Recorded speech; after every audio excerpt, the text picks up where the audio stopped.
తమిళ star hero TVK chief విజయ్కి shock ఇచ్చారు. Karur తొక్కిసలాటలో విజయ్కు CBI నోటీసులు ఇచ్చింది.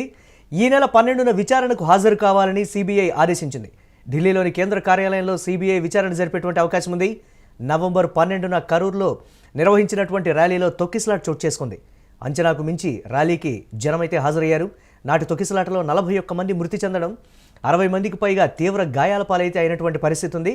తమిళనాట రాజకీయ దుమారం రేపింది కరూర్ తొక్కిసలాట.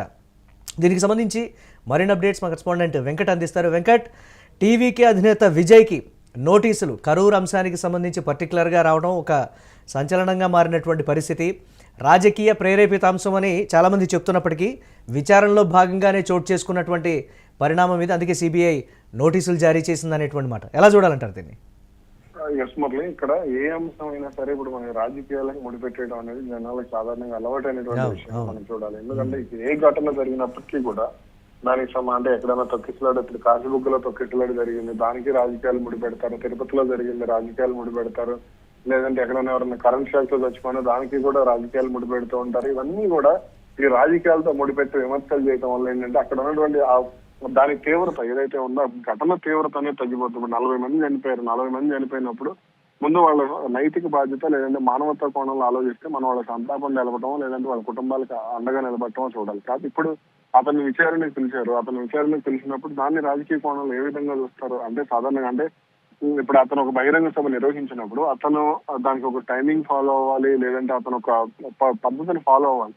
అది ఫాలో అవ్వలేదు అనే విషయం అక్కడ చాలా అంటే ప్రాథమిక దర్యాప్తులో కూడా స్పష్టంగా అర్థమైంది. అతను వచ్చిన టైమింగ్ కానీ ఇవన్నీ కూడా అందులో భాగంగానే అతన్ని విచారణకు పిలవటం కూడా జరిగింది. కాబట్టి ఈ అంశాన్ని రాజకీయ కోణంలో చూడటం కొంత కరెక్ట్ కాదు. ఇక మరో కోణం అంటే వీళ్ళ రాజకీయ కోణంగా మాట్లాడుకునే రాజకీయ అంశంగా చూడాలి అని అంటే ఇక్కడ విజయ్ ని బీజేపీ లైన్ లో పెట్టుకోవడానికి అన్నా డిఎంకే కూటమిలోకి తీసుకురావడానికి ప్రయత్నం చేస్తోందనే కామెంట్ కూడా ఒక రకంగా వినపడుతుంది. కాబట్టి అంటే ప్రస్తుతానికి అతను విచారణకు పిలిచారు. అతను విచారణలో ఎటువంటి అంశాలు అతను వెల్లడిస్తాడు, దాని తర్వాత అతను ఎటువంటి విషయాలు మాట్లాడతాడు అనే దానికి సంబంధించి మనం ఆ తర్వాత పరిణామాలు కూడా చూడాల్సిన అవసరం ఉంది. ఎందుకంటే ఇక్కడ ఇది చాలా సున్నితమైనటువంటి విషయం. దాదాపు 41 మంది ప్రాణాలు కోల్పోయారు. అదేవిధంగా 60 మందికి పైగా తీవ్రంగా గాయపడినటువంటి పరిస్థితి ఉంది. కాబట్టి ముందు అతను విచారణకు వెళ్ళిన తర్వాత మీడియా ముందుకు వచ్చి అతను మాట్లాడిన తర్వాత మనం దీన్ని రాజకీయ కోణంలో చూసే అవకాశం ఉంటుంది. కాకపోతే ఇక్కడ ఏంటంటే కొన్ని విషయాల్లో ప్రతిదీ కూడా ఇక్కడ రాజకీయం అనేది సున్నితమైనటువంటి విషయంగా మారిపోయింది, మతము రాజకీయం అనేది. కాబట్టి ఇక్కడ ఈ ఘటనకు సంబంధించి ప్రస్తుతం అతను సిబిఐ కేంద్ర కార్యాలయానికి విచారణకు వెళ్తున్నాడు. కాబట్టి ఆ విచారణలో అతను ఎటువంటి విషయాలు చెప్తాడు, లేదంటే తన తప్పుని ఏమైనా అంగీకరిస్తాడా, లేదంటే తన తప్పేమీ లేదని చెప్పుకునే ప్రయత్నం చేస్తాడా, లేదంటే స్థానిక పోలీసుల నుంచి సహకారం లేదు అనే మాట అతను ఏమైనా చెప్పే ప్రయత్నం చేస్తాడా అనేది కూడా మనం చూడాల్సిన అవసరం ఉంది. అయితే ఈ విచారణను మాత్రం అంటే ఈ అంశాన్ని మాత్రం అటు కేంద్ర ప్రభుత్వం కూడా సీరియస్ గానే తీసుకుంది, రాష్ట్ర ప్రభుత్వం కూడా సీరియస్ గానే తీసుకుంది. అయితే ఇక్కడ విజయ్ కొంత సంతోషించాల్సిన విషయం ఏంటి అని అంటే సంతోషించాల్సిన బాధపడాల్సిన విషయం ఏంటి అని అంటే ఈ వ్యవహారాన్ని సిబిఐ చేతులకు వెళ్ళింది అంటే ఢిల్లీ పోలీస్ విభాగమైనటువంటి సిబిఐ చేతులకు వెళ్ళింది అని అంటే ఖచ్చితంగా కేంద్ర ప్రభుత్వం చేతులకు వెళ్ళినట్టే. ఖచ్చితంగా విజయ్ అక్కడ ఒక రకంగా అంటే కేంద్ర ప్రభుత్వం చెప్పినట్టు వినాల్సి ఉంటుందా అనేది కూడా కొంత విజయ్ ని అభిమానించే వాళ్ళు కానీ లేదంటే ఈ పరిణామాలను గమనిస్తున్న వారు కానీ మాట్లాడుతున్నటువంటి మాట. అదే విధంగా ఇటు రాష్ట్ర ప్రభుత్వం పరిధిలో ఉంటే పరిస్థితి మరో రకంగా ఉండేది. అంటే కొంత విజయ్ ఏదైనా మాట్లాడుకోవడానికైనా దీనికి సంబంధించి కొంత బయటపడటానికైనా అవకాశం ఉండేది అని కూడా కొంతమంది మాట్లాడుతున్నటువంటి మాట. కాకపోతే ఇక్కడ సిబిఐ ఎంటర్ అయింది కాబట్టి ఇది మొత్తం కూడా పూర్తిగా కేంద్ర ప్రభుత్వ పర్యవేక్షణలో అటు సుప్రీంకోర్టు పర్యవేక్షణలోనే జరుగుతుంది. కాబట్టి ఎటువంటి పరిణామాలు ఉండబోతున్నాయని చూడాలి. దీనికి సంబంధించి తప్పుడు నివేదికలు కావచ్చు, లేకపోతే వీటన్నిటినీ సిబిఐకి రాష్ట్ర ప్రభుత్వం అందజేసింది. అందుకోసమే విజయ్ కాబోయే ముఖ్యమంత్రి కాబట్టే దీనికి సంబంధించి అడ్డుకునేటువంటి ప్రయత్నం కావచ్చు, లేదా పార్టీ పేరును కావచ్చు, ప్రతిష్టను కావచ్చు దిగజార్చే క్రమంలో చోటు చేసుకున్నటువంటి పరిణామంగా కూడా దీన్ని చెప్తున్నటువంటి పరిస్థితి ఉంది కదా. దీన్ని ప్రజలు ఏ కోణంలో చూడాలంటారు? సరే, 41 మంది మృతి చెందారు, అది సీరియస్ అయినటువంటి అంశం. కానీ అది విజయ్కి ఆపాదించడం ఎంతవరకు కరెక్ట్ అనేది కూడా చెప్తున్నటువంటి పరిస్థితి ఉంది. దీన్ని ఎలా చూడాలంటారు? ఇప్పుడు ఫర్ ఎగ్జాంపుల్ మనం ఒక చిన్న ఎగ్జాంపుల్ మాట్లాడుతున్నాం. ఇప్పుడు మామూలుగా మద్యపానం విషయం, అప్పుడు మద్యపానం గురించి ఉంటుంది. మద్యం సేవించిన తర్వాత రాత్రి ఇంట్లో మద్యం సేవించి ఒక రోడ్డు మీదకి వస్తాడు. అతను దాని ప్రమాదానికి కారణం అవుతుంది. అక్కడ మద్యం తయారీ కంపెనీనో లేదంటే మద్యానికి అనుమతులు ఇచ్చినటువంటి రాష్ట్ర కేంద్ర ప్రభుత్వాలు బాధ్యత వహించవు. అదేంటంటే మనకు ఉన్నటువంటి ఆలోచన విధానం లేదంటే మనకున్నటువంటి పరిపక్వత, మనం ఆలోచించే విధానాన్ని బట్టి ఉంటుంది. కాబట్టి ఇప్పుడు ఈ కరూరు తొక్కిసలాట ఘటన విషయం కూడా అక్కడ ఇప్పుడు చాలా చోట్ల ఈ తొక్కిసలాట ఘటనలు జరుగుతున్నప్పుడు కూడా వీళ్ళ ఆలోచన విధానం ఎలా ఉంది అంటే జనాలందరూ కూడా ఒక చోట గుమిగూడాలా, గుమిగూడితే ప్రమాదాలు జరుగుతున్నాయి కదా అనే అవగాహన కూడా ఇప్పుడు దీనికంటే ముందు జరిగినటువంటి మహాకుంభమేళ తొక్కిసలాట మనం చూసాం, అది ఎంత తీవ్రంగా ఉందో చూసాం. కాబట్టి ఇక్కడ జనాలు కూడా తక్కువ స్థలం ఉంది, తక్కువ స్థలం ఉన్నప్పుడు వీళ్ళకి ఒక అవగాహన లేకుండా దానికి ముందుకు వెళ్ళడం అనేది ఒక తప్పు.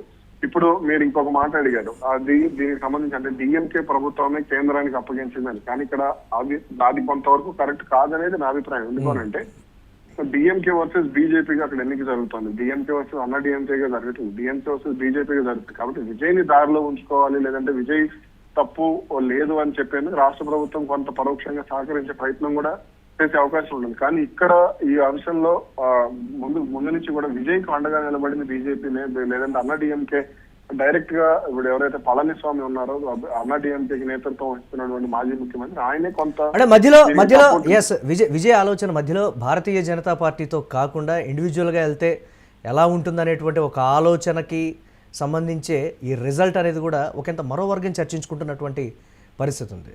దీన్ని ఎలా చూడాలంటే అంటే ఇక్కడ విజయ్ ముందు సొంతగా వెళ్లాలని భావించాడు, విజయ్ సొంతగానే పోటీ చేయాలని భావించాడు. మదురైలో నిర్వహించినటువంటి బహిరంగ సభలో కూడా విజయ్ అదే మాట చెప్పాడు. కానీ క్రమంగా ఏంటి అని అంటే ఇప్పుడు మన కరూరు తొక్కిసలాట ఘటనే మనం చూస్తే అక్కడ విజయ్ కి రావాల్సినటువంటి సపోర్ట్ రాలేదు. దీంతో అంటే పార్టీ నేతలు కానీ పార్టీలో ఉన్నటువంటి అంటే అక్కడ బలమైన నాయకులు లేకపోవడం, ఇప్పుడు ఏపీలో పవన్ కళ్యాణ్ 2014 నుంచి 2024 వరకు ఎటువంటి పరిస్థితులు ఎదుర్కొన్నారో అటువంటి పరిస్థితులే ఇక్కడ విజయ్ కూడా ఎదుర్కొన్నటువంటి పరిస్థితి ఉంది. కాబట్టి ఎటువంటి ఘటన జరిగినప్పటికీ కూడా దీనికి సంబంధించి కనీసం అంటే పార్టీ నాయకులు మీడియా ముందుకు వచ్చి ధైర్యంగా విజయ్ కి మద్దతుగా మాట్లాడలేదు, లేదంటే విజయ్ తప్పు లేదు అని చెప్పే ప్రయత్నం చేయలేదు. అటు సోషల్ మీడియాలో కూడా విజయ్ కి ఒక రకంగా మద్దతు కరువైంది. కాబట్టి ఇక్కడ అన్నా డిఎంకే ఏదైతే సాధారణంగా ఇవన్నీ జరిగినప్పుడు అన్నా డిఎంకే ఇక్కడ ప్రతిపక్షంగా ఉంది కాబట్టి విజయ్ ని తమ వైపు తిప్పుకునే విధంగా కొంత మద్దతు ప్రకటించే ప్రయత్నం అయితే అన్నా డిఎంకే చేసింది. కాకపోతే ఇక్కడ ఏదైతే సుప్రీంకోర్టులోకి కేసు వెళ్ళడం, సుప్రీంకోర్టులో కేసు వెళ్ళిన తర్వాత సిబిఐ చేతిలో కేసు వెళ్ళడంతో ఒక రకంగా విజయ్ ఇబ్బందులు పడ్డారు. అంటే విజయ్ స్వేచ్ఛగా ముందుకు వెళ్ళలేకపోతున్నారు. దీంతో ఇప్పుడు ఖచ్చితంగా బీజేపీతో కలిసి వెళ్తారా అంటే ఇక్కడ బీజేపీ మరో రకంగా కూడా ఆలోచించవచ్చు. అంటే విజయ్ ని డిఎంకేతో కలవకుండా చేయవచ్చు అనేది కూడా కొంత వినపడుతున్నటువంటి కామెంట్. కాబట్టి అంటే ప్రతి అంశానికి సంబంధించి కూడా తమిళనాడులో ఎన్నికలు దగ్గర పడుతున్న కొద్దీ ప్రతిదీ రాజకీయ మలుపులు విపరీతంగా తిరుగుతున్నటువంటి పరిస్థితి ఉంది. ప్రతి అంశం కూడా అక్కడ పొలిటికలైజ్ అవుతున్నటువంటి సిచ్యువేషన్లో సిబిఐ నోటీసులు అనేది కొంచెం ఒకంత హాట్ టాపిక్గా ఉన్నటువంటి సిచ్యువేషన్ కదా, దీన్ని ఎలా చూడాలంటారు? అంటే ఇక్కడ విజయ్ ని ఒక రకంగా అంటే ఈ రాజకీయ కోణంలోనే మనం చూస్తే విజయ్ ని నొక్కి పెట్టాలి అనే ఉద్దేశంలో భాగంగా ఒకవేళ బీజేపీ ఆలోచించి ఉంటే మాత్రం దీనికి సంబంధించి మనం ఆ కోణంలో చూడవచ్చు. కాకపోతే ఇక్కడ మరి డిఎంకే ఆ విజయ్ కి డైరెక్ట్ గా సపోర్ట్ చేయలేని పరిస్థితి ఉంది. అన్నా డిఎంకే మాత్రం ఓన్ చేసుకోవాలి. అంటే డిఎంకే ఓన్ చేసుకోవడానికంటే ముందే, ఎందుకంటే రాష్ట్ర ప్రభుత్వానికి అయితే ఇక్కడ నష్టపోయేది ప్రతిపక్షమే నష్టపోయే అవకాశం ఉంటుంది. ఎందుకంటే ఇప్పుడు మూడో పక్షం ఉన్నప్పుడు ప్రభుత్వ వ్యతిరేక ఓటు బ్యాంకుని రెండు పక్షాలు పంచుకునే అవకాశం ఉంటుంది. కాబట్టి ఇక్కడ కొంత ఈ రాజకీయం అనేది ఇక్కడ డిఎంకే కొంత విజయాన్ని దగ్గర చేసుకునే అవకాశం లేకుండా ఆ ప్రభుత్వ వ్యతిరేక ఓటు చేయకుండా అంటే మీకు కావాల్సిన వీళ్ళు అన్నా డిఎంకే నాయకులు కూడా 1-2 సందర్భాల్లో మాట్లాడారు. విజయ్ మాతో కలిసి ముందుకు వెళ్ళాలి, విజయ్ మాతో కలిసి ముందుకు వెళ్తే క్షేత్రస్థాయిలో ఉన్నటువంటి ఇబ్బందులు అంటే వాటికి మేము అండగా నిలబడతాము. అదేవిధంగా ఈ బూత్ లెవెల్ అంటే ఓటింగ్ సమయంలో కానీ లేదా ఎన్నికల ప్రచారం సమయంలో కానీ వాటన్నిటికీ సంబంధించి స్థానిక నాయకత్వాన్ని మేము కమ్యూనికేట్ చేసుకుని ముందుకు వెళ్తాం, ఎటువంటి ఇబ్బందులు రాకుండా చూసుకుంటామని కూడా వీళ్ళు మాట్లాడారు. కాబట్టి ఇక్కడ ఏం జరగబోతుంది ఏంటనేది ఇప్పుడు ఈ విచారణ తర్వాతే చూడాలి. Right, thanks for updates Venkat. ఇక తమిళ స్టార్ హీరో టీవీకే చీఫ్ విజయ్కి షాక్ ఇచ్చింది సిబిఐ. కరూరు తొక్కిసలాట ఘటనలో విజయ్కు సిబిఐ నోటీసులు అయితే జారీ చేసింది. ఈ నెల 12న విచారణకు హాజరు కావాలని సిబిఐ అయితే ఆదేశించినటువంటి పరిస్థితి ఉంది. ఢిల్లీలోని కేంద్ర కార్యాలయంలో సిబిఐ విచారణ జరిపేటువంటి అవకాశం ఉంది.